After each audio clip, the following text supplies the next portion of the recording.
All right, welcome in the ring. Good evening to each and every one of you. Let's fight. Happy to have all of you folks here with us this evening. Wherever you're joining us from, share the live for us. Smash that emoji button as well. It's pace and power. It's Friday night. And I'm pulling it back for each and every one of you. Trust that you guys are good and well. Wherever you're joining us from, folks, welcome, welcome, welcome, welcome as we head off into the weekend as our final program for this week. And who knows, you might be back over the weekend if we have something important or interesting to share with you, good folks. How y'all in do, man? How y'all in do? Share that broadcast for us. Smash that emoji button as well. Do let us know if you're hearing us loud and clear, folks. Do let us know. We want nothing else but clarity. Clarity all the way. Clarity all the way. Clarity all the way. Ring the bell one time. For all of you lovely folks, all of you beautiful, lovely folks, who me and Rhonda, Spencer, Tom, and Wilma Grant and Claire, and folks, we's big people. We know what we got to do. Help us out. You know what we got to do. Pay some power. Great to have all of you here with us. Marville and Brenda and Zoan. Dolly, how you doing? Dolly says loud and clear. That's how big people operate. Right off the bat, we're happy that you guys are hearing us loud and clear. That is how we want to be heard. How was the week for you guys? I had quite a week. Got back to Ledham, Linden, tomorrow I'm heading someplace else for the day. Gotta be on it, folks. Gotta be on these folks like white on rice. The minute you let up, God with you. That's what I want to tell you. The minute you let up, them boys go with you. Don't do it. Don't do it. Welcome, welcome, welcome. I was watching MP Coretta McDonald quite recently. She had a fantastic guest, an activist, and some of what he said really resonated to the effect that certification is an education. And that's big people really understand this. You got a lot of people who certified, but then too bright when you see some of the life decisions, some of the choices that they make, then too sharp, then too tightly wrapped. It's not the sharpest tool in the shed. The elevator don't reach the top floor. And so many ways we can say it. The elevator not meeting the top floor. How you all doing, folks? Happy to have all of you guys with us. We just on for a couple of minutes. We already got 400 of you watching us live. Where are we joining from? So let's start there. Our sister Coretta McDonald, she has a very popular program, fantastic program. And we were watching, as I said, she had a great guest quite recently. And he was making some valid points. Valid, credible information. Take a look.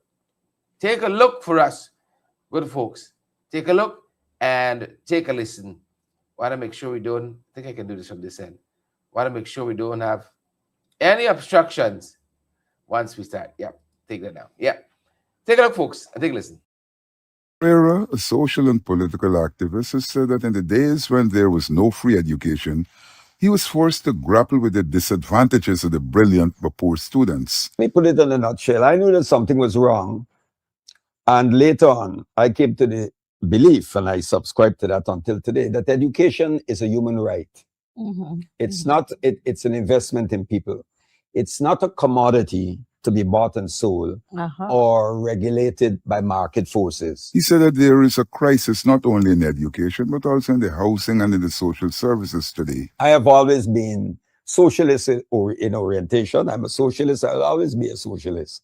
And the ethical basis, apart from the social and economic argument, the ethical basis for my socialism is rooted in the Gospels. He said that there is a tendency to confuse certification with education. We are signing up students for 23 CXC 29. And 29 and all that. I think that is absolutely ridiculous. I think we're turning out all of these young people with 26 CXC and all of that. But are they properly educated? When one looks at the certification of the students, one can see that there is no impact on the society, he said. Young certified people don't know who's Martin Carter or Forbes Burnham, he They added. will tell you, oh, my aunt told me about Burnham, I heard my grandmother and so, but they don't know anything about Burnham. Good. So why I'm mentioning, apart from that, we're turning out these graduates with all of these CXC, but then when it comes to the application, you don't see it because it's just rote learning, it's cramming, and people just trying to get certified for the job market. Mr. Pereira also said that there's a serious problem with literacy in Guyana. He said that something isn't right. When you compare now with the days of Forbes Burnham and what Burnham was doing, Burnham was engaged in nation building. And Burnham understood nation that education is important in nation building. After the death of President Burnham, I think we lost the direction. I think the whole thing about nation building fell apart. He said that today there's a very narrow concept of what constitutes education. Yeah. Welcome back. You know, I am very, I wondered when kids write those subjects, write how many subjects you want to write. You know, you write like that, you want to write 50 subjects, you write that. But once in the course of doing that, we are producing rounded students. You know, rounded students, balanced students. I am good to go. Write how many subjects you want to write. That's for me personally. But rounded students who can fit into society, students who can go on to become productive. And even tilt too much to the one side. Really well for all the students out there who are excelling, and all of you parents who are creating that enabling environment for our students to flourish. Respect and manners to all of you. Respect and manners. You're good.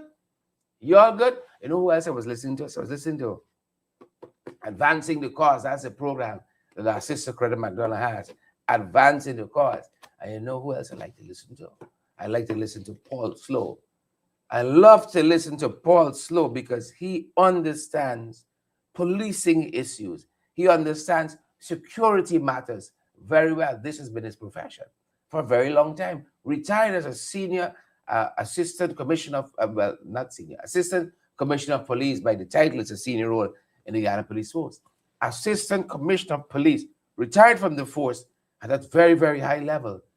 Understands these issues. I love to hear about them. Recently, his own program, Speaking Out, exposing incompetence and nonsense and foolishness. He was talking about the senior policeman also who just had his visa revoked, and the government has been very silent. You see if it's Duncan. You see if it's Duncan. I told you all this story when I was going to the US quite recently. You know, I had some trouble, but I'll tell you about that when we come back.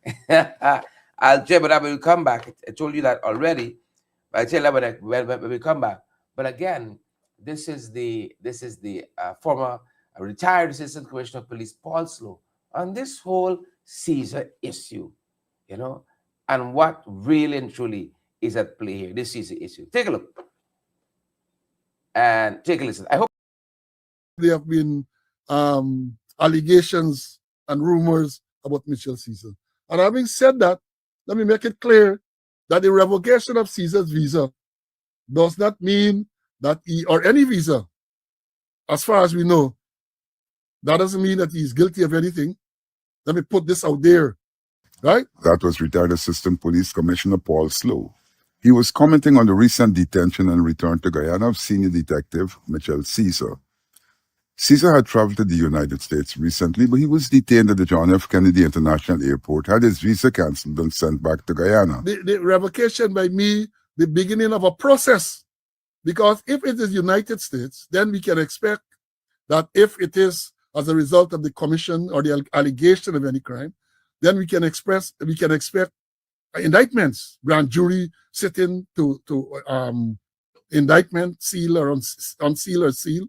And then we can express, as we have come to know now, that if there's an indictment, right, that we're talking about extradition. However, with Caesar being in the U.S., had his arrest been sought, he would have been arrested there.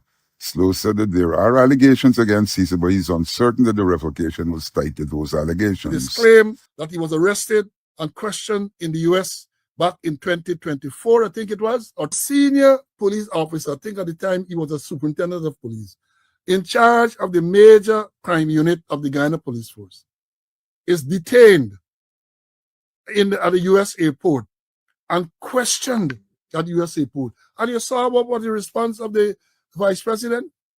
Oh, the police is superior and deal with it. Government had no interest in knowing why a senior police officer, the head of what is considered a very sensitive unit, is questioned by the US. Slow said that Caesar had submitted a report back in 2024, but since then there has been no word. So this has been his second questioning that precluded the revocation of the visa.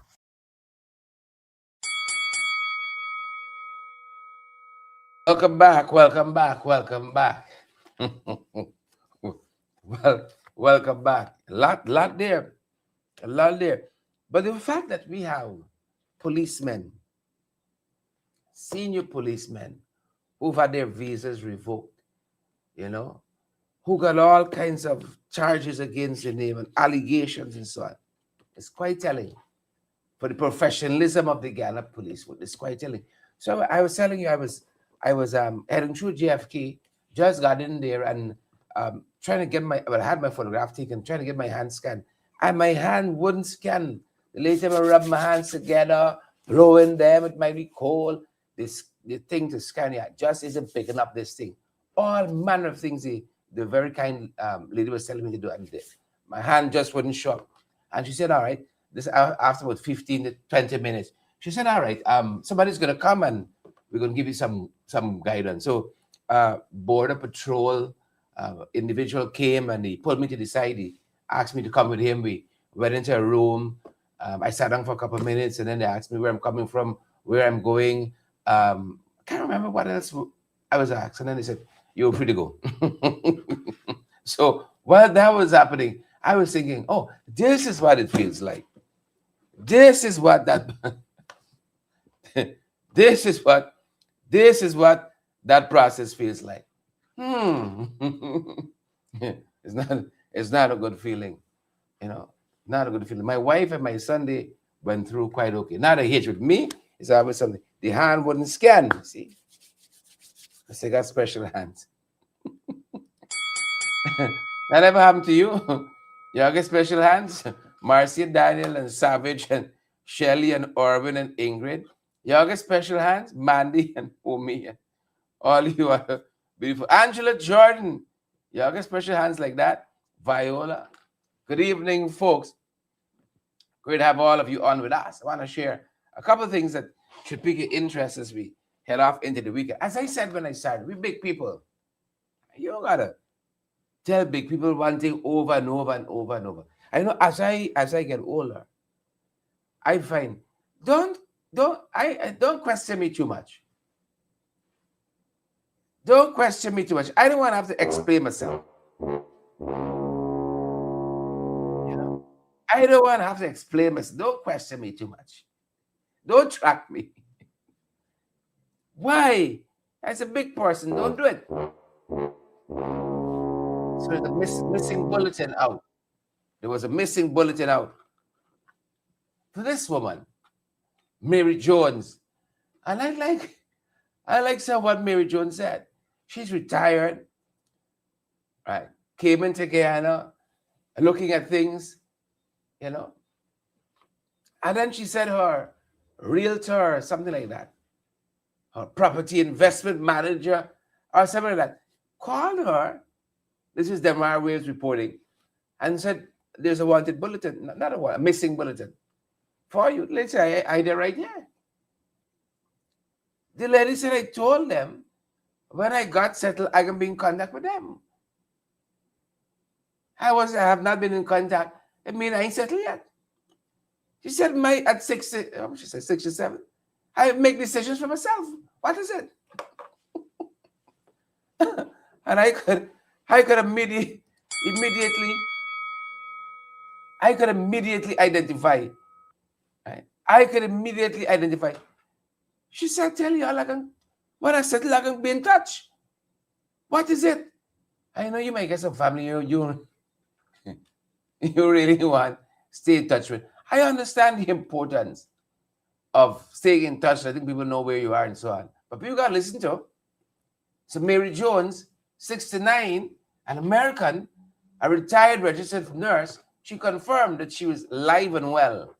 She said she had to call the American embassy. They asked her a number of questions. She had to make a report to the police station and then some other documentation just to show that she's alive and well and on her own volition.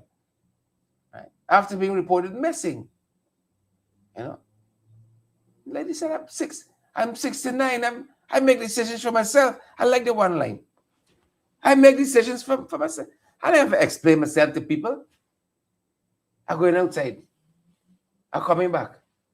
I can take a seat now. I can stand up. Yeah? I want to explain myself all the time. God damn it. I love it. I love it. I love it. You see, when I find, maybe just me, I find that as you get older, you get a less, like I ain't got time for foolishness. I don't know how to put it. Mary Jones, 69. I am super happy. She's alive and well. She said, no, give me easy time. She said, I'm 69. I make my own decisions. I gotta call you 5 times a day, back and forth, back. Right on, Mary Jo. Right on. We gotta be so careful. We're just out from the COVID. You know, you got short COVID, medium COVID, tall COVID, long COVID. My God, that was quite a period. That was quite a period. I had COVID twice. Don't do it. Don't do it. Now they're telling us we got to be aware. Chikungunya. Chikungunya is not a flavored chicken. And this kind, you don't want this kind of chicken. Chikungunya. Health authorities in Suriname, they reported 8 confirmed cases of chikungunya. They said this month, January here, right? Be careful. That's what they're asking us to do, because local transmission indicated, right, that this thing could spread, right? Local transmission indicated because the affected individual had no really recent travel history, but you still got to worry with perhaps persons they've come into contact with, right? This is now raising concerns about cross-border spread into Guyana and neighboring areas as well, right? Chikungunya, mosquito spreads chikungunya. That's what they tell us, and can cause, listen to this, severe joint pain. I hope you now on those people where you start calling symptoms, you feeling everything. Phantom something they call it. Severe joint pain. Somebody I said, that's every day with me. At 69. That's every day. Joint pain, fever, and these symptoms can be prolonged. Right? Prolonged. Joint pain, fever, chikungunya. It just might be. Let us be careful and cautious. And if you think you got chikungunya, please and thank you. Check in with your medical professional. Right? Mosquitoes spread this virus, this disease, whatever it is. You know, chikungunya is not a flavor. Please and thank you. So you start licking your lips. You like food, now? You like food. And then some very sad news I got up to this morning. Some very sad news. 3 people died in a crash. Right. I know of one of the victims, this same gentleman you see here in the display. And also, I was in that area just yesterday. At that housing project, Wisma housing project. You got to get right up to Bayrock there, and then you head in Mabura Road, and then you got there. So when I saw this, I said, my God. I know this gentleman, Andrew Irving's from Agda Circles, you know, a spiritual leader to many. I saw the car that he was traveling in as a passenger in the front seat crashed into a parked truck. Don't know exactly what happened there. So Andrew Irving and 2 other victims, so a man and a woman also, and they have not yet been identified. As I said, a parked truck on the road, the whole car slammed into that truck. You know, cars look like it, as we say, right off. You know, our thoughts and prayers with the family and the friends, the Agda community and others, the loss of this gentleman, Bishop Andrew Irving, as I said, a spiritual leader to many, you know, to many. And this is how sudden life is. The minute you think you got a hole in it, you know, the minute you think you got a hole in it, that's it. Our thoughts and prayers to the community that loved him, respected him, and looked up to him. Our thoughts and our prayers. Never seek to know for whom the bell tolls. The great poem by Don John says, tolls to thee. You know, our thoughts and prayers. Yep. Monday's budget day, folks. Monday's budget day. Who can share the live for us tonight? Who can smash that emoji button? Who can do it? I am eagerly anticipating the measures that this government is coming with. I am eagerly anticipating it. We see this movie before. It's a quick movement, but delivery slow to non-existent. That's why we got to keep challenging them. Folks, I want to invite you on my Facebook profile where we share a lot of information, what is happening. And I share a lot of information about what I'm doing, things I'm scrutinizing, what I'm looking at. I want you to interrogate that information because, as I said, when the year started, remember I told you, some bites wouldn't do. Some bites are good.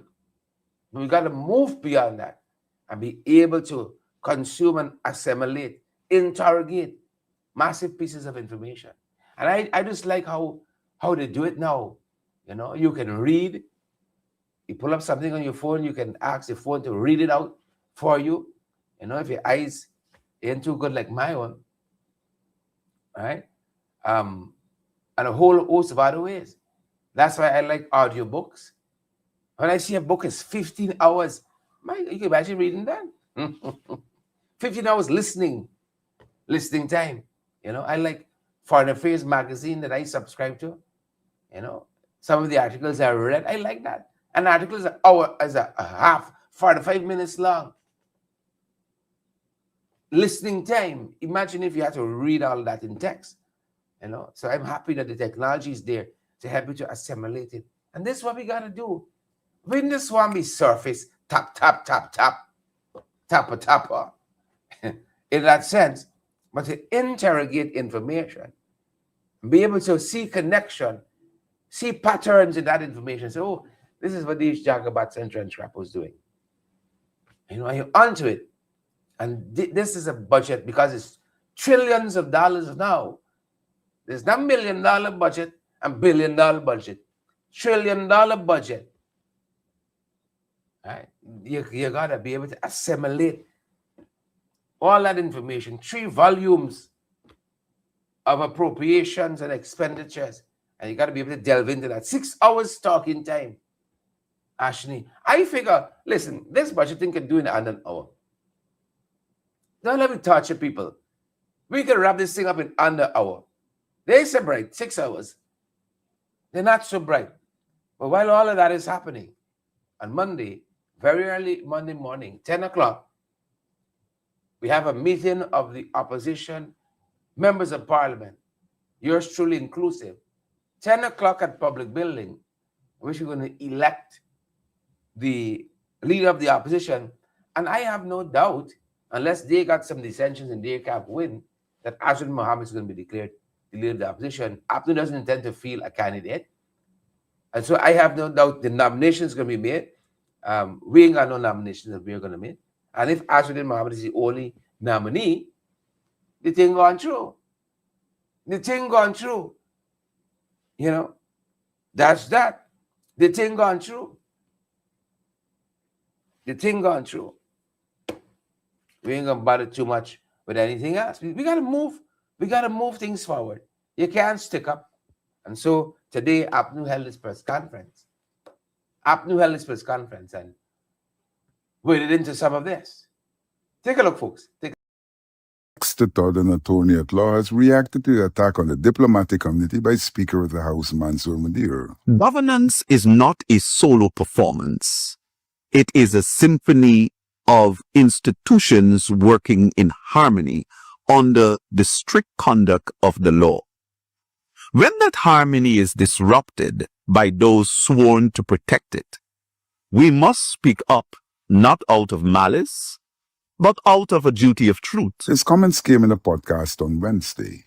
He described the attack by Speaker Nadir as an extraordinary step. These diplomats were not expressing personal opinions or interfering in our internal affairs.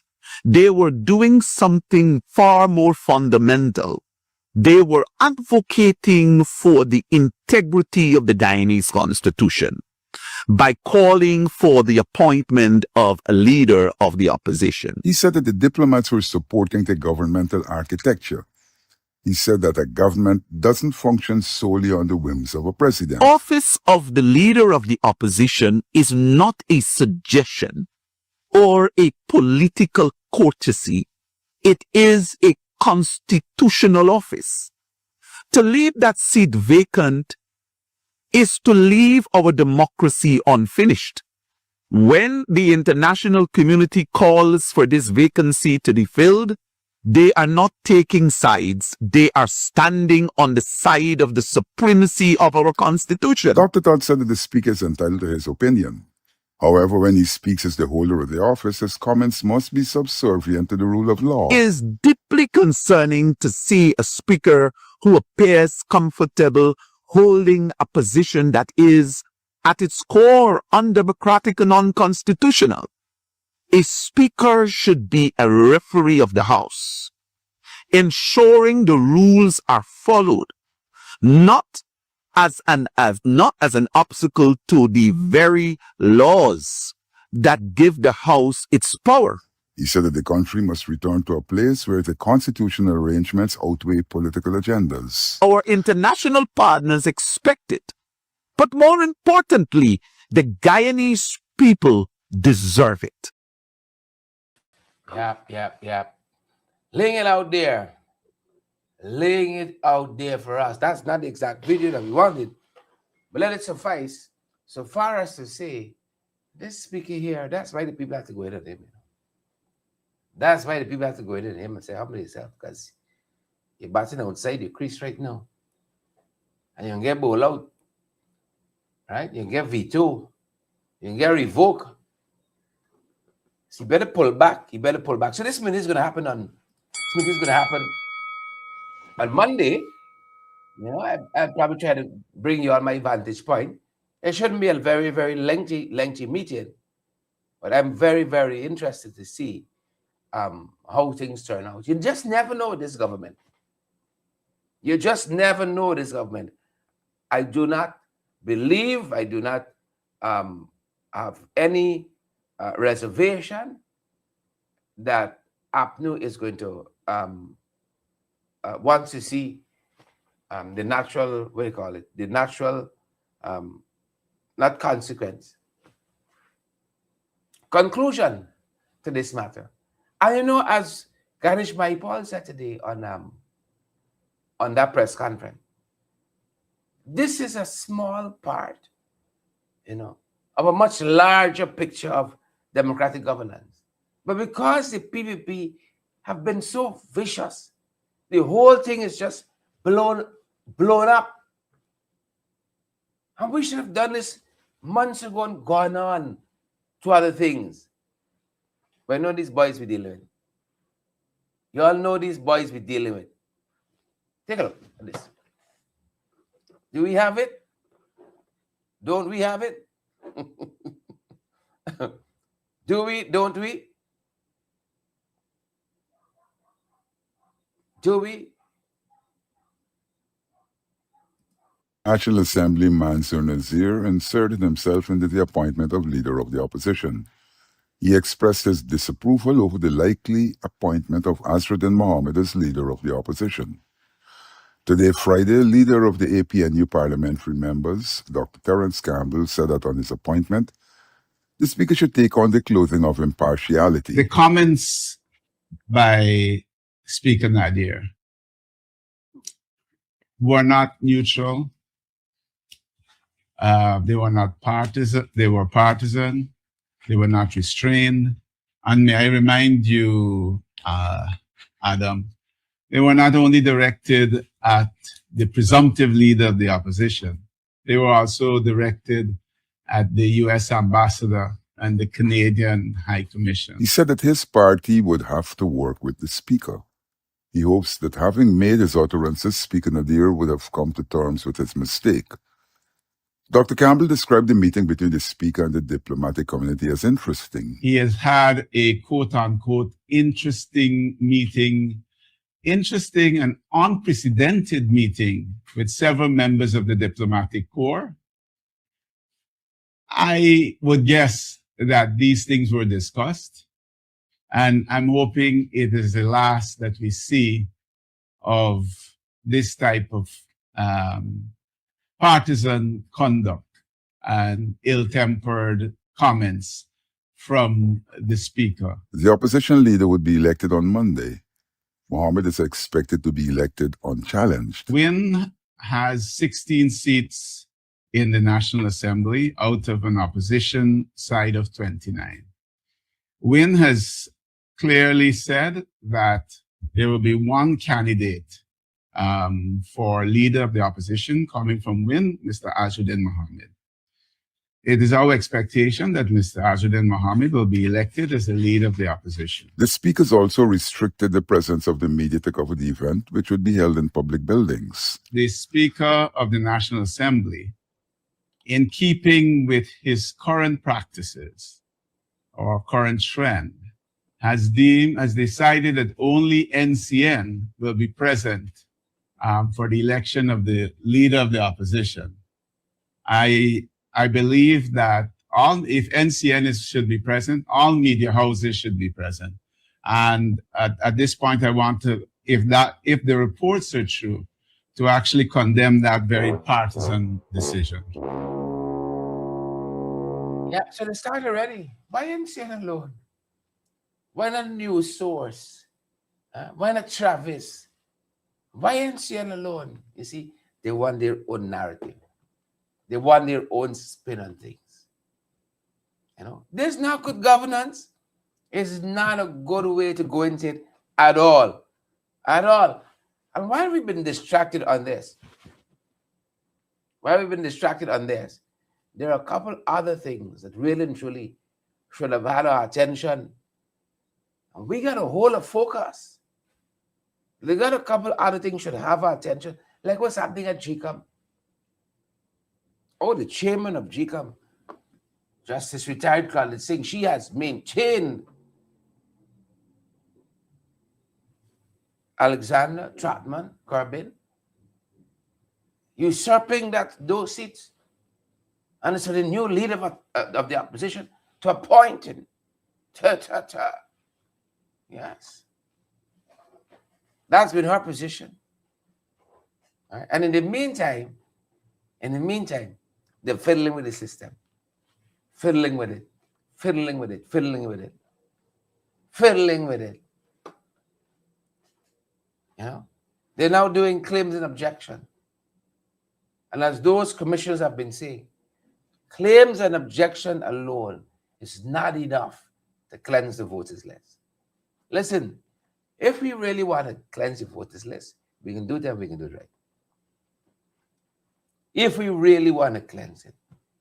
But this piecemeal, hodgepodge way in which they're going about doing it is not a good example of how to do it. It is not. It is not. And I'm thankful that folks like Vincent Alexander, Charles Corbin, Desmond Trotman, they've been on the forefront of this, keeping us updated what's happening with GCOM. Nothing irregular. Nothing irregular. Just like how Mansour will go down as the worst, one of the worst, if not the worst speakers we've had. In terms of GCOM chairmen and women, you know. Justice retired Claudia Sig, she'll go down in similar fashion. Similar fashion. You can't do the job, you're not up to it, you can't rise to the occasion. Make way. Make way for somebody else. Please and thank you. I don't feel I can get up to speed with the work of a member of parliament, the discipline that it takes, and make way for somebody else, man. I think I can't go out there. I ain't got the time to go on the ground, to scrutinize, to hold accountable, to push for transparency and good governance and all that. Let another Rasta take my place, please. And let another Rasta take my place. So we got to keep them honest. We got to keep them honest. Talk about keeping them honest. The Integrity Commission. On the matter of Suzanne Rodriguez, the people said, we know, we went, we ain't going, and we were here. Silence. Oh, they're not divulging information that is confidential, and we can't tell you if we're investigating or not investigating, will investigate, or have no intentions in investigating. We can't tell you all of that. You see, they're working for the people of this country, this Integrity Commission, or are they working for themselves? That's why you want to know. That's why you want to know. Could you help us answer that? They're working for the people of this great country of ours, or they're working for themselves. Why is it a secret? Why is it a secret? But if it was Duncan caught in the slips, they know it last night, what went today, know if I got Bigfoot, if I got Chigga, know everything, and ready to release it. But you see, when it comes to one of their own, they protect them. They protect them. That's what they do. In a matter of good governance and of public interest, Suzanne Rodriguez, they must know if the minister has declared what has been put in the public domain, or what she now accepts as owning this apartment building, owning these 40 vehicles, owning the mansion over there, owning a mansion in Florida. If that's on the paper, she must know that. They must know that. And so why is that private? Why is simple statement saying, based on what we've seen in the public domain, we have the records of that. The kind minister has submitted it, and there's no reason to investigate. Why is it secrecy? Right? It's a silence for us. And that's why we got to keep pushing. We got to keep them honest. And I have no doubt, good folks, that together, we can do it. I have no doubts. We spoke about APNU already and our part in this process. On Monday, folks, as I said, we have no doubt whatsoever that Aswaddin Mohammed is going to be the next leader of the opposition. You know, it is what it is. Some of you might not like it so. The Constitution does not bar somebody who's sanctioned, bar somebody who has an indictment against them, right? And elections got consequences. Some of y'all playing dolly house, you know. That's the problem. Some of y'all playing dolly house. You do bop, bop, bop. You vex one day, and then you want buyer's remorse the next. Elections got consequences. I hope you all know that. So all that is percolating. All that is percolating for Monday, folks. All of that is percolating for Monday. And as I talk about that, I want to tell you that in this matter concerning the Teaching Service Commission, APNU has said in the matter that was brought by Parliamentary lead Terence Campbell, saying that the way they went about appointing the Teaching Service Commission is illegal. We're going to stay on top of that. Take it all the way. Take it all the way. We can't obey the Constitution one day and not obey the next. It doesn't work like that. Sadly, it just does not work like that. We do what we got to do. Then acting Chief Justice Roxanne George and the doctrine of necessity will be challenged all the way to the Caribbean Court of Justice, says Dr. Terence Campbell. Dr. Campbell is the leader of the APNU parliamentary members. I'm reminded that judges have to be careful with decisions, lest they throw open the floodgates. I believe that that decision of the Chief Justice, as she then was, and for whom I have much respect, but she is human and would therefore be prone to error, should have been challenged all the way to the Caribbean Court of Justice. He said that the then acting Chief Justice Roxanne George failed to recognize that the government seeks every opportunity to violate the Constitution. This PPPC government, with the benefit of that decision and no appeal against it, thought that it was okay to move ahead and appoint those 3 commissioners. Going back, during that same period, when there was the vacancy, the most powerful man in the government, the Vice President and General Secretary of the PPP, had said that they were going to await the election of a leader of the opposition before making any appointments to the Service Commission. The Service Commission in question is the Teaching Service Commission. The government appointed 3 members without consulting the leader of the opposition. That decision is being challenged in the court. The doctrine of necessity ought to be applied on a case-by-case basis. Even if, for the sake of argument, we were to accept that the doctrine of necessity applied to us needing a commissioner of police, does that same doctrine of necessity apply to us needing a teaching service commission? You recall that the country was 8 years without a judicial service commission. Yeah. Laying out there for us, parliamentary lead of the APNU members of parliament, Dr. Terence Campbell. I think there's where we leave it tonight. Saving except to say, I saw my colleague Ganesh Maipal challenging Priya Manikchan and the PPP government on its record at City Hall. And I wanted to know where this newfound enthusiasm for local government has come with Priya Manikchan.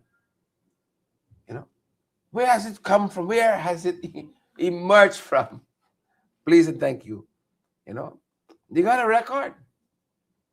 You got a record, and these folks, we know, don't mean well for the city. They do not mean well for the beautiful city of Georgetown. Don't do it. Don't do it. So as I said, we saw MP Ganesh Mahipal today, shadow for local government and regional development, challenging the minister. How now, Brown Cow? Being sabotaged, says Member of Parliament Ganesh Mahipal. The ongoing saga between the mayor of Georgetown and the Minister of Local Government and Regional Development, Priya Manikchan, exemplifies the PPPC's long-standing hostility towards municipalities and other local government organs not under its political control. He said that despite public claims of collaboration, comments by the minister aren't honored. This failure is not a 2026 issue. The pattern dates back to the 1990s. The result continues to be administrative paralysis, sanitation crises, unpaid service providers, and an increasingly filthy capital city. He said that this represents governance by control. The situation in Georgetown is a blemish on not only the capital, but also on the country. Sanitation must be addressed as a serious development obligation, not manipulated for short-term political advantage. The approach of starving opposition-controlled local government organs of state resources is an internecine practice that has been used since 1992. Paul said that the PPP punished communities by paralyzing local government institutions. The Constitution provides for these local democratic organs to be autonomous and independent, and the PPP sees actions to undermine them, and our democracy cannot continue. It is now the responsibility of the people of Guyana to keep an accurate scorecard on the PPPC's deliberate efforts to undermine or coerce local democratic organs. In other jurisdictions, the mayor is the leader of the municipality. This is not the case in Georgetown. The mayor does not have executive authority in the city. And in no municipality does a mayor possess that kind of executive authority. The leadership of the municipality rests solely on the shoulders of the council, the elected council. They have the authority or the executive authority to operate within Chapter 2801, to be guided by that chapter. Since 1992, there has been executive overreach of the government, according to Paul. You are giving a place like Anna Regina, where you control $30 million, or I think it's $50 million that went to the municipality and 30 to the NDCs. $50 million you're giving Anna Regina. Riverton, $50 million. Places that you control that have a smaller population than Georgetown, that is not the capital of the country. The business community really is in Georgetown. And you are not giving Georgetown the equivalent resource. Paul said that the PPP government has one intention for Georgetown. Is to stifle Georgetown, blame the mayor and councillors, and by extension blame the PNC and the APNU. And in their attempt to do that, they're seeking to misguide the population because they want political control of the city. All right, and there's where we're going to leave it, good folks. As we head into the weekend, there is where we're going to leave it. I want to wish you guys all the best for this weekend. Thanks for being here with us all week long, day after day. And forgive me when I was off. As you know, I was out in the field getting the work done, folks, holding the authorities accountable. That's our time for this evening, for this week. That's our program, and that's a wrap. Stay safe, guys. Good to see all of you on the broadcast. Nap, Joe, and Mandy, and Saya, and Lester. Bernice, I see you there, Bernice, and Isabel, and Troy, and Linda, Maud, and Mandy. Lester, good to see you, and Faye, and Natasha. Mark, that's a wrap, good folks. Till our next podcast. Stay safe.